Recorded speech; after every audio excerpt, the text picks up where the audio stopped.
मैंने सोचा है कि इसे बढ़िया बासमती चावल में मिलाकर दम आलू बिरयानी बनाऊंगा और स्टेशन पर बेचूंगा, वो भी सिर्फ 10 रुपए में। कमला आंखें बड़ी करके कहती है, क्या 10 रुपए में?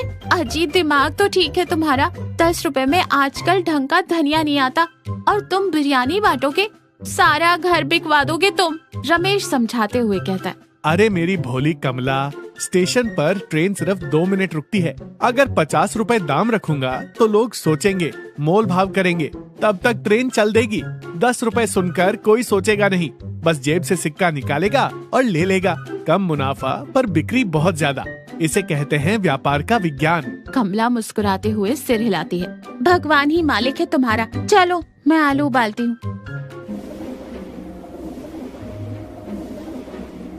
किशोर अपनी चाय की टपरी पर कप धो रहा है।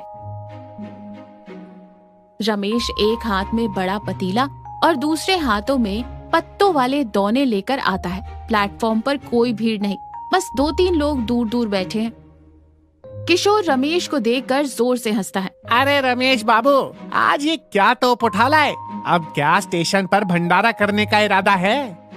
भंडारा नहीं किशोर भाई, व्यापार। रमेश की स्पेशल दम आलू बिरयानी, दाम सिर्फ 10 रुपए। किशोर चाय छानते हुए ताना मारते हुए कहता है, भाई मेरे, ये रेलवे स्टेशन है। का रवैया बिल्कुल बदल चुका है। रमेश भाई, मैं शहर में एक बहुत बड़ा रेस्टोरेंट खोल रहा हूँ। मैं चाहता हूँ तुम वहाँ आकर काम करो, जो चाहोगे वो पगार दूंगा। तुम्हें यहाँ से 10-10 रुपए इकट्ठे नहीं करने पड़ेंगे। रमेश हाथ जोड़कर बहुत ही शालीनता से कहता है, सेठ जी, आपकी इस इज्जत के लिए बहुत बहुत धन्यवाद, पर मेरा मन तो इसी छोटे से रामनगर में बसता है।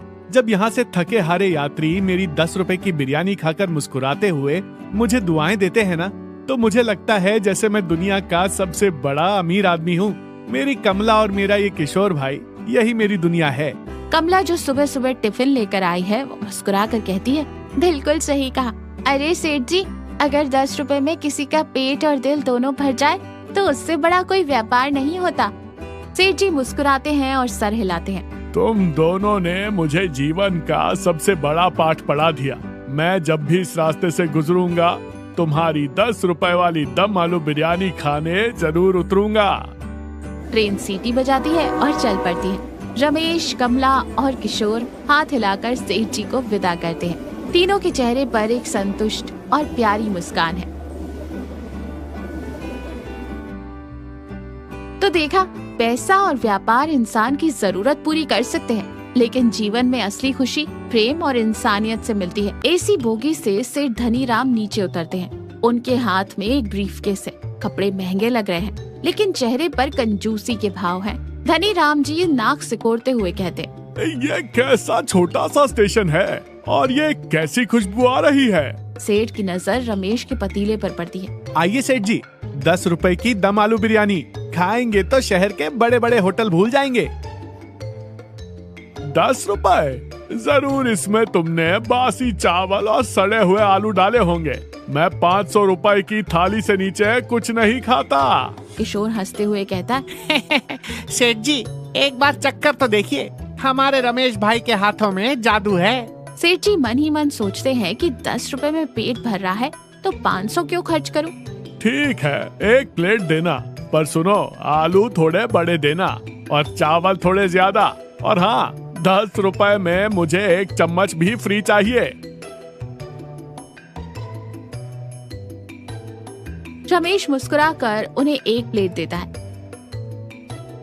सेठ जी खाने लगते हैं। पहली ही बाइट में उनकी आंखें बड़ी हो जाती हैं। वो गप्पा गप खाने लगते हैं।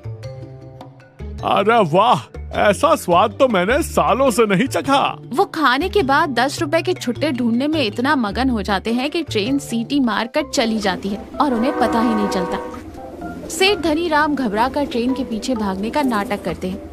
अरे अरे, मेरी ट्रेन, मेरा लैपटॉप, मेरा फर्स्ट क्लास का टिकट, अरे रुक जाओ। किशोर हंसने लगता है। सेठ जी, 10 रुपए का छुट्टा ढूंढने के चक्कर में आपने 10,000 का नुकसान कर लिया। उन्हें मच्छरों ने भी परेशान कर रखा है। उनका सारा घमंड टूट चुका है। तभी रमेश एक लालटेन, एक साफ चटाई और हाथ में एक ढका हुआ बर्तन लेकर आता है। पीछे पीछे किशोर भी है। सेठ जी, अगली ट्रेन तो अब सुबह 7 बजे ही आएगी। ये लीजिए, मैंने चटाई बिछा दी है और ये आपके लिए घर से गर्मा गर्म खाना लाया हूँ। सेठ जी हैरानी से कहते हैं, मैंने दोपहर में तुम्हें इतना भला बुरा कहा, फिर भी तुम मेरे लिए खाना लाए हो। सेठ जी, रमेश भाई का दिल स्टेशन से भी बड़ा है। उन्होंने अपनी पत्नी से कहकर आपके लिए खास ताजी बिरयानी बनवाई है। रमेश बर्तन खोलता है। भाप और मसालों की मीठी खुशबू फैलती है। सेठ धनीराम कांपते हाथों से दोना लेता है और एक निवाला मुंह में रख लेता है। अचानक उसके चेहरे के भाव बदल जाते हैं और आंखों से आंसू आ जाते हैं। रमेश घबराकर कहता है, क्या हुआ सेठ जी, तीखा ज्यादा हो गया क्या? मैं पानी लाता हूँ। सेठ जी आंसू पोंछते हुए भावुक होकर कहते, नहीं रमेश, तीखा नहीं है, ये बिल्कुल वैसा ही स्वाद है जैसा मेरी माँ बचपन में मेरे लिए बनाती थी। शहर की उस बड़ी सी कोठी में पैसे तो बहुत आ गए, लेकिन सुकून से बैठकर किसी ने प्यार से खाना खिलाया हो, ऐसा बरसों बाद हुआ है। आज मुझे समझ आया कि मैं असली रईस नहीं, तुम हो।